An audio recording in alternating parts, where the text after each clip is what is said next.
மெயினா ஜாதி மென்ஷன் பண்றாங்க, இன்னொன்னு பணம். இது ரெண்டு தான் முக்கியத்துவமா இருக்கு. எங்களுக்கு ஒரு வழி வேணும். ஏன்னா நாங்க கஷ்டப்பட்டுருக்கோம். 2 பேர் சூசைட் அட்டன் பண்ற நிலைமைக்கு போயிட்டாங்க.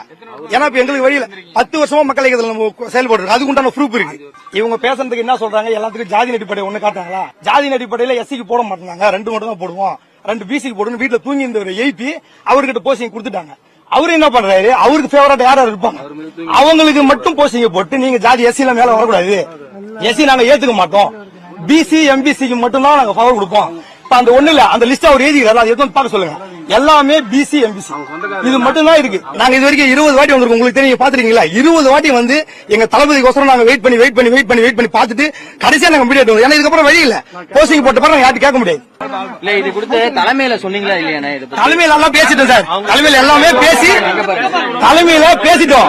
பேசி ஒரு 10 தடவை முறையிட்டோம். தலைமையில ஒரு தடவை 2 தடவை கிடையாது, 10 தடவை தலைமையில மட்டும். எங்க பாருங்க, ஜாதி ஜாதி ஜாதி ஜாதின்னு எஸ்சியை மட்டும் ஒதுக்கி கீழே தள்ளிட்டு எம்பிசி பிசி மேல வரணும். அப்ப நாங்க என்ன இருங்க, நாங்க எங்க இருந்திருப்போம்ல. ஆனா இது வரைக்கும் எங்களுக்கு எந்த ஒரு இதுவுமே கிடையாது, ரெஸ்பான்ஸ் கிடையாது. தலைமையில ரெஸ்பான்ஸ் கிடையாது. வர்றது உட்காந்து 3 நாள் ராத்திரி பகல் சாப்பாடு இல்லாம படுத்திருந்தோம். எவ்வளவு கஷ்டப்பட்ட ஐயா. இதுக்கப்புறம் உண்மையை சொல்றேன் பாருங்க, ஒரு ஒன்று எங்களுக்கு என்னன்னு ஒரு இது தெரியணும் இல்லையா? நாங்க என்ன பண்ணுமோ எல்லாரும் நாங்க சூசைட் பண்ணி போக வேண்டியதான். இதுதான் எங்களோட கடைசி இது.